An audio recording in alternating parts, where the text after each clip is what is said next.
충효동 수변공원에 가면 2012년에 천연기념물로 지정된 왕버들 나무가 있습니다. 그 수령이 한 430년 정도 되었다고 이야기합니다. 우리나라는 수령이 한 100년 넘으면 그 나무를 보호수로 지정하게 된다고 합니다. 물론 가치가 있는 것들을 그렇게 하겠지만 여러 나무들을 보호수로 지정해서 그때부터 그 나무에 대해서 공을 들여 잘 살려보려고 애를 쓴다고 합니다.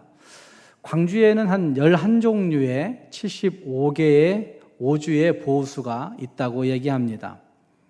그리고 좀 더 오래되고 그 가치가 특별한 경우는 그 수변공원에 있는 왕버들 군처럼 천연기념물로 지정하여서 그 보호수를 보호할 뿐만 아니라 그것을 살려내려고 애를 쓰고 있는 모습들을 우리가 보게 됩니다. 어쩌면 이 피조물조차도 피조된 어떤 식물, 어떤 물체들조차도 오래되면 이렇게 그 가치를 보존하려고 애를 쓰고 있는데, 성경은 여러분 얼마나 되었다고 생각합니까? 성경이 가치가 얼마나 될 거라고 생각하십니까? 성경은 기원전 1000년부터 그리고 기원 후 한 200년까지 1200년에 걸쳐서 한 40여 명의 저자들이 성령의 감동하심으로 쓰여진 거라고 그렇게 전해 내려지고 있습니다. 그리고 그 성경이 지금까지 우리에게 손에 닿게 되어서 출판되어서 팔려진 책 부수로 하면 한 70억 부가 팔렸다고 이야기합니다. 수천 년이 지나가도 성경은 여전히 팔리고 있고 여전히 사람들에게 그래 성경이 구원의 길이구나, 성경이 생명의 길이구나, 성경이 우리에게 참된 가치를 주는구나 라고 한 사실로 알려지고 있음에 틀림이 없습니다. 성경의 가치, 성경의 내용은 주로 예수 그리스도를 이야기하고 있다고 우리는 알고 있습니다. 성경이 말씀하고 있는 그 예수님의 가치는 여러분 얼마나 된다고 생각하십니까? 수변공원에 있는 왕버들 나무의 가치보다 못할까요? 한 500년, 1000년 된 그런 수령의 나무들보다 예수님의 가치가 못하다고 생각하십니까? 어쩌면 그런 것에 비교할 수가 없는 예수님의 가치가 있고 성경의 가치가 있음에도 불구하고 현대인들은 예수님의 가치를 애써서 부인하고 애써서 비아냥대는 일들도 참 많이 있습니다. 기독교인들조차도 성경, 예수님에 대한 가치를 바르게 인식하지 못하고 그거를 아주 작게 여기는 일들이 우리의 삶 속에서 종종 일어나고 있다는 말입니다. 그래서 천국에 계신 팀 켈러 목사님은 하나님이 우리에게 우리의 구원을 위해서 주신 이 예수를 이 시대가 잃어버렸다고 진단하고 있습니다. 더 나아가 그 예수를 이 시대가 거부했다고 팀 켈러 목사는 살아계실 때 설교를 통해서 또 그 책을 통해서 거듭 이야기하고 있는 것들을 볼 수가 있습니다. 좀 오늘 시대가 예수를 거부하고 있다, 예수의 가치를 거부하고 있고 예수를 잃어버렸다라고 하는 그 말은 매우 중요한 우리에게 도전을 주고 있는 부분이라 할 수가 있을 것입니다. 예수님이란 이름은 예수님 당시에는 우리나라에서 어떤 흔한 이름, 영자나 아니면 철수나 이런 것과 같은 그런 이름이었다고 이야기합니다. 또한 유대나라에서 여호수아란 이름은 굉장히 자랑스러운 이름이었다고 이야기합니다. 그렇지만 예수란 이름은 많은 사람들에게 그냥 흔하게 불려져서 잊혀지고 있는, 아니 그냥 그 중요성을 느끼지 못하는 그런 이름이 되어 있었다는 얘기죠. 많은 사람들이 불려지고 많은 사람들에게 회자되어지고 있는 예수란 이름이지만 특별히 우리가 주목해야 되는 예수는 그 많은 사람들 속에 있는 그 많은 이름의 예수가 아니라 오직 한 분 예수라고 한 사실을 우리는 유념해 보아야 됩니다. 사람 되신 그 하나님, 사람으로 이 땅에 오신 하나님, 비길 데가 없는 그 예수님, 그분 한 분만이 우리가 주목해서 보아야 되는 분이라는 말입니다. 우리의 영원한 죽음을 생명으로 바꿔놓으신 그 예수님, 멸망받을 운명에 있던 우리들을 구원하신 그 예수님, 우리에게 길을 여시고 그 길로 친히 인도해 주시는 그 예수님이 우리가 주목해서 보아야 된다는 말입니다. 문제는 그 예수가 나에게 어떤 분이냐 하는 것일 겁니다. 예수 믿는다는 내가 그 예수에 대해서 증언할 수 있는 내용이 있느냐 하는 것입니다. 아니, 예수로 인하여 그리스도인 된 우리들에게, 예수로 인하여 그리스도인 된 우리들에게 다시 물어야 할 중요한 것 한 가지는 우리가 그 예수의 이름으로, 그 예수님의 이름으로 이 땅을 살고 있는가 하는 것이란 말입니다. 함께 읽은 말씀은 그 예수님을 생각하게 만드는 본문이 오늘 본문에 등장하고 있습니다. 성령을 통해서 예수님을 새롭게 만난 베드로가 예수님에 대해서 설교하고 있는 말씀이 오늘 말씀 가운데 등장하고 있습니다. 특별히 우리가 읽었던 말씀 32절 말씀부터 36절 말씀에서 거듭거듭 예수에 대해서 이야기합니다. 이 예수를 하나님이 살리신지라, 하나님이 오른손으로 예수를 높이심에, 그리고 36절 말씀에서는 이 예수를 하나님이 주와 그리스도가 되게 하셨느니라 라는 말씀으로 거듭거듭 베드로는 예수를 증거하고 있는 말씀이 여기에 등장하고 있습니다. 이 말씀을 같이 살펴보시면서 내가 믿는 예수는 과연 어떤 가치가 있는가? 내가 믿는 예수는 내 삶을 지배하고 있는가? 내가 믿는 그 예수는 그 예수의 이름으로 나를 살게 하고 있는가 하는 것들을 다시 확인해 보시면서 나에게서 예수가 어떤 분이신지를 다시 한번 깊이 새겨볼 수 있는 복된 시간이 될 수 있기를 바랍니다. 함께 그 말씀 가운데 등장하고 있는 예수님은 구원이신 예수님을 분명하게 증언하고 있습니다. 함께 그 말씀 가운데 이 예수를 하나님이 살리신지라 라고 말씀하고 있습니다. 왜 하나님이 그 예수를 다시 살리셨을까? 그 이유는 우리의 구원 때문에 살리신 것이죠. 죽게 하실 뿐만 아니라 그분 예수를 다시 살리셔서 우리의 구원을 확증하셨다는 말입니다. 함께 그 말씀 앞부분에도 이런 말씀이 등장합니다. 21절 말씀에 이렇게 말씀합니다. 누구든지 주의 이름을 부르는 자는 구원을 받으리라. 누구든지 주의 이름을 부르는 자는 구원을 받으리라. 예수의 이름을 우리에게 주셨는데 그 예수의 이름은 그냥 우리에게 지식의 만족을 위해서 주신 것이 아니라, 아시면 그 예수는 우리에게 어떤 거룩한 삶을 보여내기 위해서 주신 것이 아니라 그 예수는 우리의 구원을 위해서 오셨다는 사실을 분명하게 말씀하고 있습니다. 그리고 27절 말씀에서도 그렇게 말씀하고 있습니다. 그것은 내 영혼을 음부에 버리지 아니하시며 주의 거룩한 자로 썩음을 당하지 않게 하실 것이미로다. 그 모든 이유가 무엇이냐고 얘기한다면 내 영혼을 음부에 버리지 않게 하시기 위해서, 즉 구원하시기 위해서 그 예수를 죽게 하시고 그 예수를 이렇게 하셨다라는 말씀을 하고 있는 것입니다. 구원이라고 하는 말은 신이나 사람이 심각한 어떤 위험으로부터, 어떤 심각한 어떤 힘으로부터 그걸 구출해내는 것, 그걸 구원이라고 이야기합니다. 신이나 사람이, 그래서 우리는 어떤 사람이 나를 어떤 급류에 휩쓸려 내려가다가 그 사람이 나를 구원해주면 내가 구출받았다가 아니라 나를 구원해 주었다고 이렇게 얘기합니다. 그 위험은 어떤 전쟁이나 지진이나 홍수나, 어쩌면 그 위험은 어떤 죽을 질병이나, 아니면 그 위험은 우리 가운데 임하는 어떤 물질적인 모든 것들을 총망라하여서 우리를 힘들게 하고 괴롭히는 다양한 것들을 얘기할 수가 있을 겁니다. 그런 모든 상황에서 지키고 구출해내고 보호해주고 이끌어주는 그 모든 것들을 구원이라고 하는 용어로 사용한다는 말입니다. 복음서에는 각각의 특징을 가지고 있는데 마태복음은 유대인들에게 그토록 중요했던 메시아의 오심을 여러 가지 용례를 통해서 소개하고 있는 것을 볼 수 있습니다. 그 중에 몇 가지를 소개할 수 있다고 한다면 마태복음 8장 말씀에서 예수님은 평지 또는 산상에서 우리가 흔히 알고 있는 산상의 수훈, 산상보훈을 그 제자들에게 가르치시고 내려오십니다.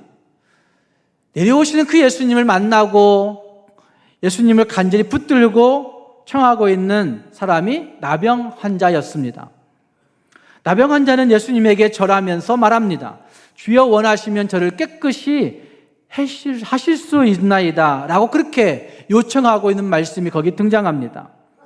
그때 예수님은 3절 말씀에서 손을 내밀어 그에게 대시며 이르되 내가 원하노니 깨끗함을 받으라 라고 말씀하시고 즉시 그의 나병이 깨끗하여졌다고 성경은 증언하고 있습니다. 예수님은 나병으로 죽을 지경인 그 사람에게 손을 대시면서 깨끗함을 받으라 라고 명령하고 계시고 그 나병은 완전히 깨끗하게 되어진 것을 말씀하고 있습니다. 그리고 겁안 죽은 백부장의 하인의 중풍병을 보면서 백부장은 예수님께 찾아와 예수님 다만 말씀으로만 좀 해주십시오 라고 요청하고 있습니다. 그래도 될 것 같습니다 라고 이야기합니다. 그때 예수님은 이스라엘 중에 이만한 믿음을 보지 못했다고 말씀하시면서 예수님이 마태복음 8장 11절과 12절 말씀에 많은 사람이 천국에 앉으려니와 그 나라의 본래의 자손들은 바깥 어두운 데서 쫓겨나 울며 이를 갈게 되리라 라고 말씀하십니다. 그리고 8장 13절 말씀에서 백부장에게 가라 너의 믿은 대로 될지니라 라고 말씀하시는 말씀이 등장합니다. 가라 너의 믿은 대로 될지어다 라고 선포하시고 있습니다. 그리고 그 즉시 하인이 나았다고 말씀하고 있습니다. 그뿐만이 아닙니다. 그 후에 9장에서도 중풍병을 고쳐주시면서 믿음을 보시고 안심하라 너의 죄 사함을 받았느니라 라고 말씀하시고 세상에서 죄를 사하는 권능이 있는 줄 너희로 알게 하려 하노라 라고 말씀하시는 말씀이 9장에서 나타나고 있습니다. 12의 혈루병을 앓던 여인은 겉옷만 만져도 구원을 받겠다 생각하고 예수님의 옷가를 만지고 있는 장면이 9장에서 등장하고 그때 예수님은 그 여인에게 9장 22절 말씀 안심하라 너의 믿음이 너를 구원하였다 라고 말씀하신 선포로 그 여인을 치료하시는 모습이 거기 등장합니다. 그 외에도 관리의 집에 죽은 소녀를 살리시고 두 소경을 향하여서 너의 믿음대로 되라 라고 말씀하시고 귀신 들려 말 못하는 사람들을 고쳐주시면서도 거기에서도 예수님은 너희들의 믿음대로 된다라고 말씀하시는 말씀이 계속해서 등장하고 있습니다. 8장과 9장에서 등장하는 이 기적사건들의 종합은 마태복음 9장 35절과 36절 말씀에서 천국 복음을 전파하시며 모든 병과 모든 악한 것을 고치시니라 무리를 보시고 불쌍히 여기시니 그들이 목자 없는 양과 같이 고생하며 기진함이라 라고 하는 말씀에서 단순히 인간들의 문제, 질병과 귀신 들림, 상처 입음, 고통의 문제, 낙심의 문제, 회의적인 의심의 문제, 그것들의 문제를 다 지적하시면서 죄로 인하여 파생된 모든 문제라고 말씀하시면서 그들을 구원하시기 위해서 오신 예수님의 모습을 분명하게 계속적으로 증언하고 있는 말씀이 마태복음 8장과 9장에서 거듭 등장하고 있는 것입니다. 그리고 복음서는 그 사건들이 단순히 인간들의 육체적 문제를 해결하심보다는 그들을 구원하셨습니다 라고 증거하고 있는 말씀이 나타나고 있습니다. 소경된 자에게 구원은 보는 것이고 나병 환자에게 구원은 지긋지긋한 그 병에서 나음을 입는 것이고 가늠하다 잡혀온 그 여인에게는 극한 수치심으로 마음의 고통 가운데 가득하게 있었는데 그에게 구원은 그 수치심에서부터 자유로움, 해방됨이 마음의 평강을 얻는 것이 구원인 것을 성경은 증언하고 있다는 말입니다. 그러나 우리의 진정한 구원은 과연 무엇이라고 생각하십니까? 단순히 질병이 낫고 수치심에서부터 해방되어지고 소경된 자가 보게 되고 하는 것들이 우리의 구원의 문제가 아니라 진짜 구원의 문제는 우리 영혼이 음부에 버림받지 않고 지옥의 고통 가운데 썩음당하지 않는 것, 이것이 진짜 구원이라는 사실을 오늘 읽은 말씀 앞구절들에서는 말하고 있습니다. 예수 그리스도의 피로 얻는 구원에 능력이 있고 예수 그리스도의 피로 얻는 구원에 삶이 있다고 한 사실을 성경은 거듭거듭 우리에게 말씀하고 있습니다.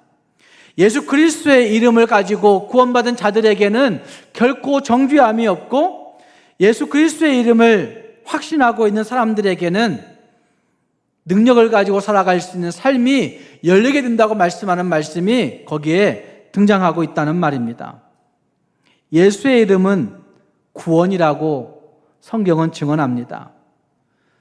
세상이 도울 수 없는 그 모든 문제들에서 우리를 구원하실 뿐만 아니라 예수의 이름은 우리를 억만가지 죄악에서부터 구원하시는 구원의 능력이 되는 것입니다. 사랑하는 여러분, 우리 모두는 죄 가운데 태어나 죄 가운데 살다가 그 죄를 지고 죽는 것입니다.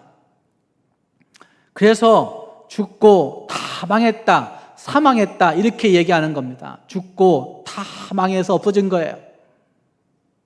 죄 가운데 살다가 죄 가운데 그 죄를 지고 죽고 다 없어지는 것이 인생이라 할 수 있다는 말입니다. 그런데 그 죽지 못해 살아가는 그 인생들을 하나님은 구원하셨다 말씀하십니다. 예수의 이름으로 구원하셨다 우리에게 증거해 주고 있다는 말입니다. 세상은 일시적인 위안을 구원이라 이야기합니다. 세상은 우리의 일시적인 장애의 치료를 구원이라 이야기합니다. 세상은 일시적인 어떤 물질적인 만족을 구원이라 이야기합니다. 그러나 세상이 줄 수 있는 그 모든 것들이 구원이라 이야기한다 할지라도 진짜 생명을 줄 수 있는 구원은 세상이 우리에게 줄 수 없는 것입니다. 사랑하는 성도 여러분, 예수를 어떻게 무엇으로 믿고 계십니까? 예수를 무엇을 기대하면서 바라보고 계십니까? 오늘 그 예수의 이름은 우리의 구원을 위해 하나님이 주셨다는 사실을 확신하면서 예수 이름 앞에 있는 구원을 온전히 확신하면서 그 구원의 은혜를 누린 우리 모두가 삶에서도 구원의 능력을 가지고 자신 있게 살아갈 수 있는 우리 모두가 될 수 있기를 주님의 이름으로 축복합니다. 또한 오늘 본문이 말씀하고 있는 예수님은 우리에게 이기는 기쁨을 주시는 분이신 거로 분으로 소개되어지고 있습니다. 함께 읽은 말씀 32절 말씀 다시 보시면 이 예수를 하나님이 살리신지라, 죽음으로 끝날 줄 알았는데 그 예수를 하나님이 살리셨다고 성경이 분명하게 말씀하고 있습니다. 이기는 삶을 주셨다 말씀하고 있는 것이죠. 마가복음에서 예수님은 귀신을 향해서 선포하시는 분으로 등장합니다. 마가복음은 헬라인들을 상대해서 많이 기록되어진 부분이 없지 않아 있습니다. 그런데 복음이라고 이야기합니다. 마가복음 1장은 복음의 시작이라 이렇게 말씀하고 있습니다. 당시에 헬라의 지배를 받고 있던 그 사람들에게 복된 소식은 그들의 모든 지배 권력을 끊고 예수가 지배한다는 사실을 보여내는 것이 복음이었습니다. 그런데 마가복음에는 또 한 가지 등장하는 것은 예수님이 귀신을 향해서 사탄의 권세를 향해서 거듭거듭 명령하고 있는 말씀이 등장합니다. 그래서 복된 소식은 무엇이냐고 묻는다면 복된 소식은 예수님이 죽음의 권세를 이기실 뿐만 아니라 죽음의 권세를 가지신 사탄을 향하여 이김을 선포하시고 명령하시는 그 모습이 복음이라 말할 수가 있습니다. 예수님이 왜 그렇게 이기는 삶을 사시는 것입니까? 예수님이 왜 그렇게 그 죽음에서 살아나셔야만 했겠습니까? 그것은 바로 우리를 위해서 다시 사셨다고 말씀하십니다. 본문이 그렇게 말씀하십니다. 하나님이 그를 다시 살리신지라 라고 말씀하고 있는 것이죠. 요한복음 19장 30절 말씀에 예수님은 십자가에 달리셔서 마지막 말씀을 하십니다. 그 마지막 말씀에 다 이루었다 라고 말씀하시는 말씀을 하십니다. 다 이루었다 하시고 머리를 숙이니 그 영혼이 떠나 가시니라 라고 말씀하고 있습니다. 다 이루었다는 말씀은 이 세상 모든 것들을 다 성취하셨다는 말씀이죠. 죽음으로 끝냈다, 죽음으로 망했다가 아니라 죽음으로 그것들을 성취하셨다 말씀하신 말씀이 다 이루었다라고 말씀하십니다. 그리고 그 예수님께서 그 죽으심으로 끝난 것이 아니라 다시 살리시고 승천하시고 하나님 보좌 우편에 앉으신 사건에 대해서 빌립보서 2장 8절부터 11절 말씀은 이렇게 말씀하지 않습니까? 자기를 낮추시고 죽기까지 복종하셨으니 그 십자가의 죽으심이라, 그 죽으심으로 다 이루신 것이죠.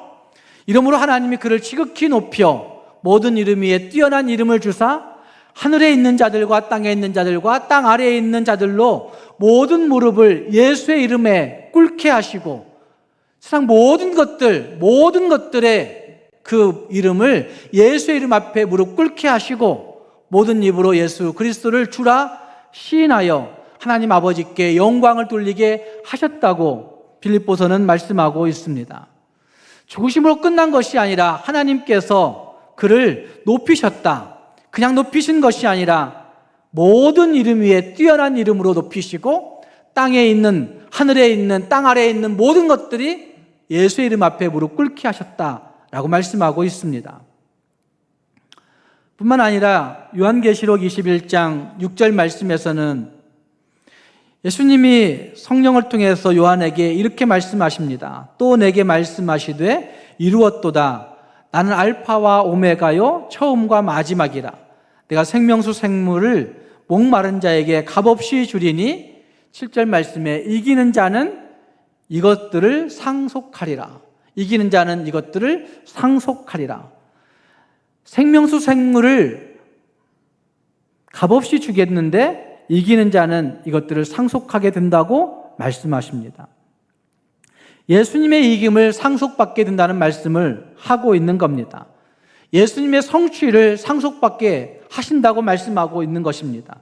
예수님의 승리를 그들에게 상속시켜 주시겠다 말씀하신 말씀이 요한계시록의 마지막 부분에 등장하고 있는 것입니다. 사랑하는 여러분, 우린 예수 그리스도가 다시 사셨다고 하는 말씀을 가끔 외칩니다. 예수님이 부활하셨다, 예수님 다시 사셨다, 이렇게 외치는 고백을 할 때가 있습니다. 그런데 예수님이 다시 사셨다라고 하는 외침은 그냥 외칠 수 있는 말이 아니라 예수님의 사심은 이 세상 속에 힘들게 살아가고 있는 우리 모두에게, 이 세상 속에 지침 가운데 살고 있는 우리 모두에게 이김을 주신 하나님의 능력이라고 하는 사실을 성경은 우리에게 거듭거듭 이야기해주고 있는 것입니다.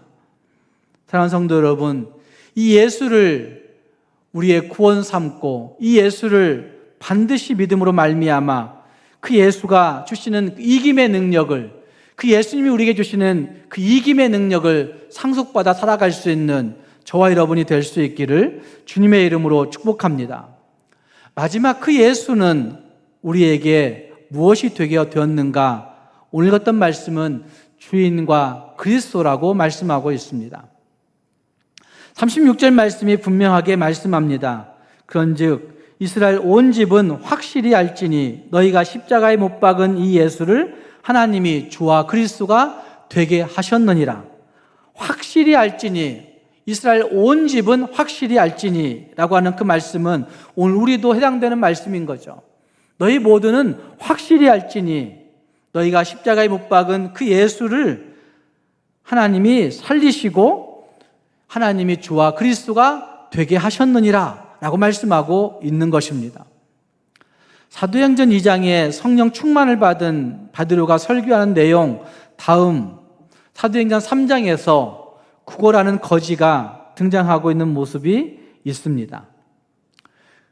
2절 말씀에서 나면서 못 걷게 된 이를 사람들이 메고 오니 이는 성전에 들어간 사람에게 구걸하기 위하여서 날마다 미문을 일하는 성전문에 두는 자라고 말씀하고 있습니다. 그리고 그 거지에게 베드로는 나사렛 예수 그리스도의 이름으로 선포합니다. 구원을 선포합니다.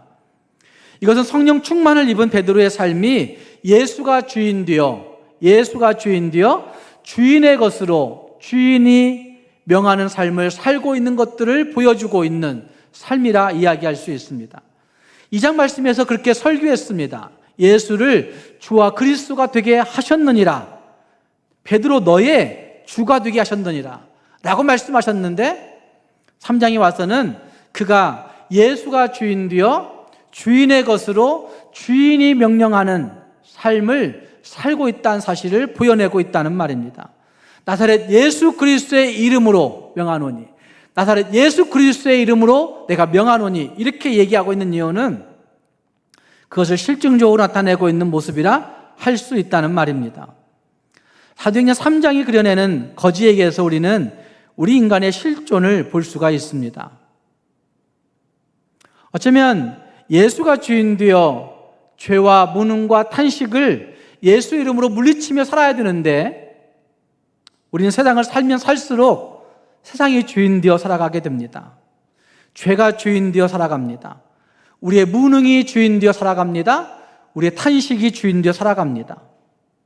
어쩌면 우리가 가지고 있는 자존심이 주인 되어 살고 수치심이 주인 되어 살아갑니다.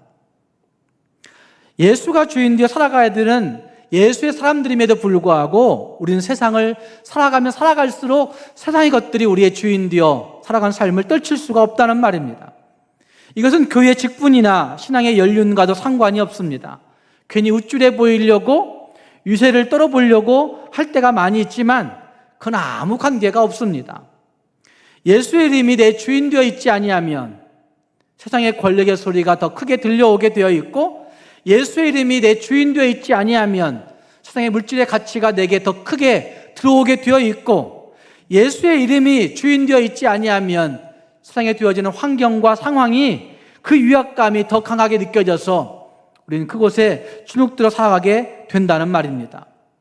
그러나 이 예수를 하나님이 주와 그리스도가 되게 하셨느니라 라고 한 말씀은 하나님이 예수를 우리의 주인으로 주셨다, 하나님이 우리의 모든 억만가지 문제를 다 짊어지신 그 예수를 주인 삼게 해주셨다 라고 말씀하시고 있는 말씀이 거기에 등장하고 있습니다. 사도행전은 예수님 때문에 바뀐 사람들의 행적을 기록하고 있는 책 아닙니까? 그래서 그들이 예수님 때문에 삶이 바뀜으로 말미암아 교회를 이루어가게 되었다라고 이야기하고 있는 책이 사도행전인 거죠. 거기에 대표적인 인물은 베드로라 얘기할 수 있습니다. 전반부에 베드로는 대표적인 사람인데 예수님 만나기 전 그는 어부였고 뱃사람 특유의 기질을 가지고 있었고 다혈질적인 못된 성질을 가지고 있었고 어쩌면 변명하고 자기를 잘 꾸며대는 거짓스러운 사람이 베드로였습니다. 그래서 예수님을 가장 가까이 따랐지만 그 기질대로 열심도 부려봤지만 예수님이 죽자 체념도 빨리 쉽게 하고 자기 생업으로 돌아가 버리는 거짓말쟁이, 예수쟁이였던 것이죠. 그런 베드로가 오순절 성령 강림 이후에 진짜 예수를 만나고 예수를 주인 삼은 다음, 아니 자기의 주권을 예수님께로 이양한 다음 그는 주인의 것을 가지고 주인의 이름을 가지고 주인을 위해 살아가는 인생이 되어진 것입니다. 예수 없이는 말도 못하고 예수 없이는 생각도 못하고 예수 없이는 선포도 못하고 예수 없이는 판단하지 못하는 바보가 되어 있는 삶이 베드로에게서 있어진다는 말씀이죠.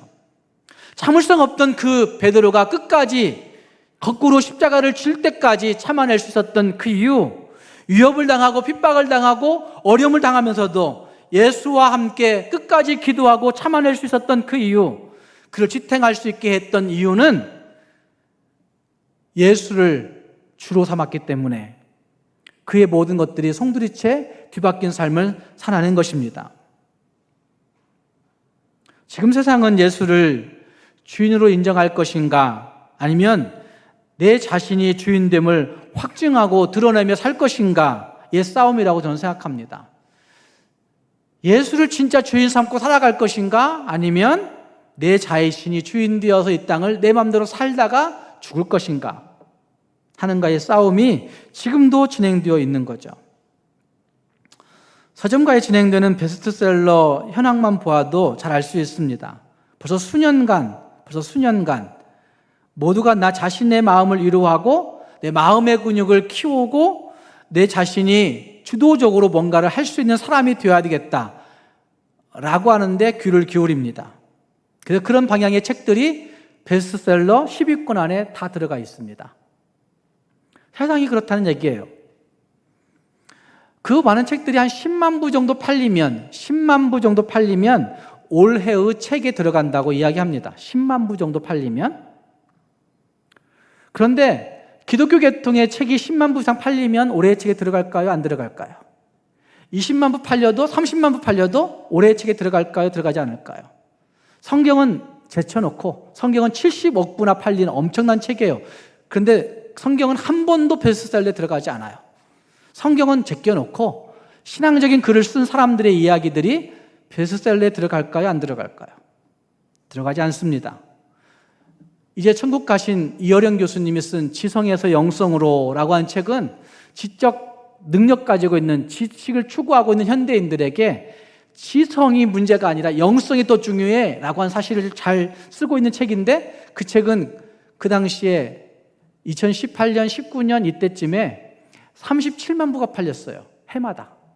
그런데 37만 부가 팔렸어도 베스트셀러에 들어가지 않아요. 올해의 책 10위권에 들어가지 않아요. 안 넣어주는 거예요. 이어령 교수님은 아주 유명한 사람인데도 불구하고 기독교 계통에 종교 성향이 있다고 안 넣어주는 거예요. 중국 대사를 지냈던 김하중 대사 선생님이 쓴 하나님의 대사라는 책이 있어요. 그 책도 20만 부 이상이 팔렸어요. 그런데 그 책에 끼워주지 않아요. 그 사람이 목사도 아니에요. 선교사도 아니에요. 여러분, 그 이유가 뭐라고 생각하십니까? 세상은 예수로 인한 변화를 거부하려고 마음먹은 곳이 세상이에요. 예수로 인한 변화를 인정하지 않는 게 세상이에요. 예수로 인한 변화를 못하게 막으려고 하는 게 세상이에요. 그러니까 예수로 인해서 변화되었다라고 하는 책들은 아예 인정하지 않는 것이 세상의 흐름이라는 말씀이죠. 그러나 분명한 것, 부인할 수 없는 것이 있습니다. 부인할 수 없는 것이 있습니다. 여러분, 한국 사회의 개방과 한국 사회의 발전의 흐름은 누가 주도해 왔을까요? 저는 예수님이라고 믿습니다. 김종건 목사님이 백문일답을 하셨는데 그 내용들 안에 이런 얘기가 있어요. 한국의 교육과 개방의 흐름을 누가 주도했을까요? 이렇게 외치면 그 많은 그리스도인들이, 청년들이 예수라고 외쳤어요. 예수라고. 실제 그래요. 예수 이름으로 변화된 사람들이 한국을 이만큼 발전시켰다는 말입니다. 예수의 이름으로 변화된 사람들이 이 땅을 주도해 왔다는 말입니다. 그러나 지금 한국의 기독교인들은 그 주도권을 놓치고 있는 겁니다. 사랑하는 성도 여러분, 우리의 삶의 예수님은 우리의 주인 되십니다. 예수가 주인 되면 다른 판단하고, 예수가 주인 되면 다른 생각하고, 예수가 주인 되면 정말 지혜로운 능력을 가지고 이 땅을 살 수가 있습니다. 우리 모두가 예수가 주인됨을 분명하게 인정하면서 예수로 살고 예수로 죽을 수 있는 우리 모두가 될 수 있기를 주님의 이름으로 축복합니다. 기도하겠습니다.